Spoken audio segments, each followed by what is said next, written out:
I went to a therapist. She's like, well, sit down. Tell me about your life and your childhood. And I was like, well, right, here we go. When I was 8, my dad abandoned me in a Waffle House, which is true.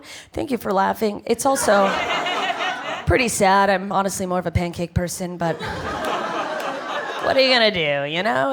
He was a meth head. Nobody knew, you know, because he was fat and a meth head. Like, well, how are you both? Pick an addiction. What are you eating the meth? What the fuck?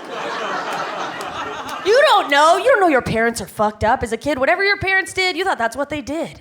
And if your dad was a meth head, you weren't like, my dad has a drug addiction. You were like, my dad is the most fun dad in the whole town. He put together a trampoline in the middle of the night last night, and we got on it with pogo sticks. Never mind. Fun man. He's dead. What can you do? Fat meth head. It'll get you. One of the two things. We've all got vices. We've all got them. Everyone's just shuffling. You try to get clean, you end up moving to something else. I remember my mom got sober. She just started chugging coffee out of these 50-ounce trucker big gulp mugs. Just like, gotta get a buzz somehow, kids! She should be on the high school football game sideline screaming at players. I wasn't in high school. I was 7. She just wanted something to yell at, you know? Mine are food and sex. I realized recently I'm actually just shoving things into both holes, trying to keep the feelings tucked in. Just cupcakes, dicks. I'm not sad.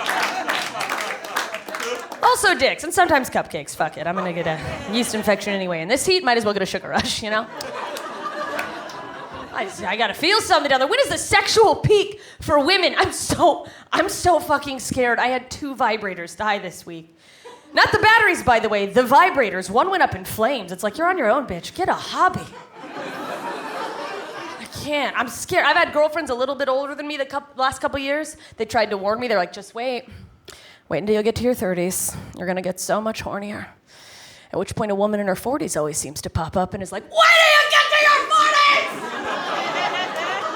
Like, who are you? How did you get in my home? Why are you bleeding? She's just thrown herself through a window. She's covered in cum and shards of glass for some reason. I need a dick. Why are you tapping your veins? I gotta take him intravenously now. I blew my pussy out in a gangbang 2 years ago. Oh my God. I am so sorry, don't be. It was the greatest night of my life. I can't get hornier. Someone's gonna die. Probably me. I have rheumatoid arthritis now, so sometimes when I'm on top of a guy, my hips and my knees just lock up. And I have to be like, hit the button! And the guy's always like, your clit? And I have to be like, no, my life alert. Like, it's fucked. Does anyone else have that where your legs just go like you fucking... They're just now they're just starting to give out. I need breaks when I'm on top. Any other woman just have your legs, you're just like, no, I just gotta straighten them out for a minute. Just for a minute. And men don't stop having sex with you while you're like, just gonna let me stretch. And I'm like, oh yeah.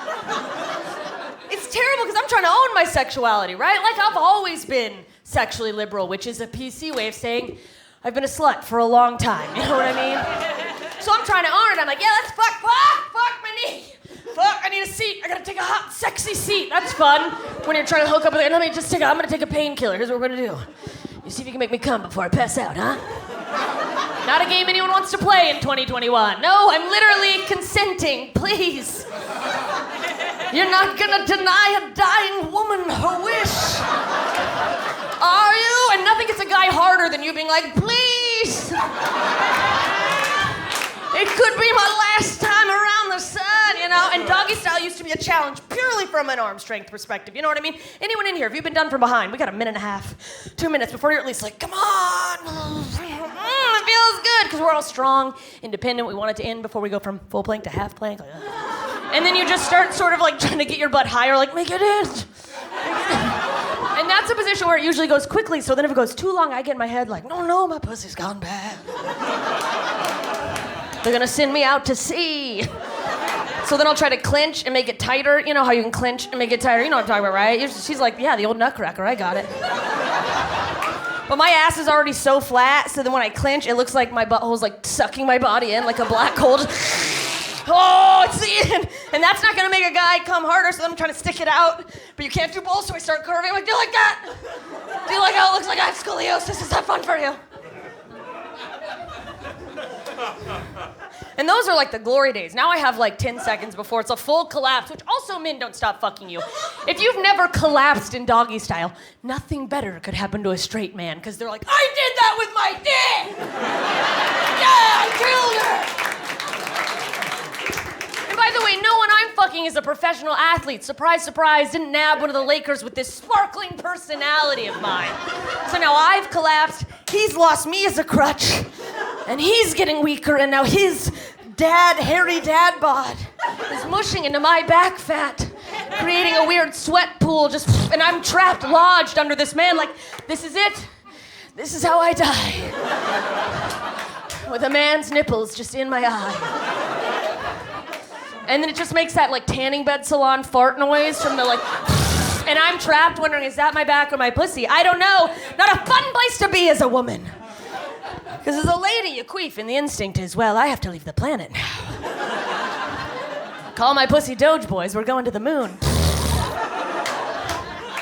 And look, at this point, the therapist was like, all right, let's take a breath.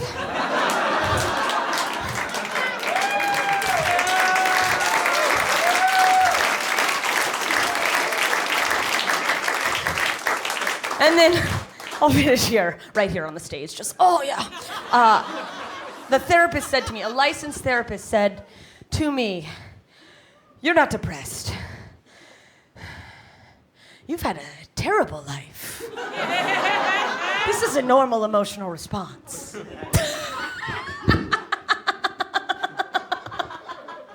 Thank God. Oh, I thought I was one of those crazy depressed people, right? It's like, get outside. Is there a pill for that? You have any drugs for a bad life? I'll try heroin. One last thing. I tried group therapy. Don't do that.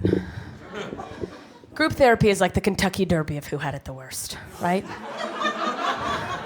The therapist comes in and sits down, and then it's just like, and they're off. Coming out first is a gay man with Republican parents, guy born with no legs, set in the face. Young black male in America's coming around from the outside, touched by an uncle's coming in from the inside. It's even considered being molested if the relative's hot, or it's just like, ooh, this is naughty. It's like, yeah, he's my uncle. But it's like David Beckham, and he's a doctor. Never mind, I'm not gonna get a guy that good. And the winner is Pfizer, probably. The real winner is the therapist who's like, I don't know if you're mentally ill, but come back twice a week for the rest of your life. I want to get a yacht. Sorry. I don't even think I'm depressed. I think I'm bipolar, because I have like really low lows and then just super high lows. You guys are doing amazing. Thank you so much. Thank you, Iliza.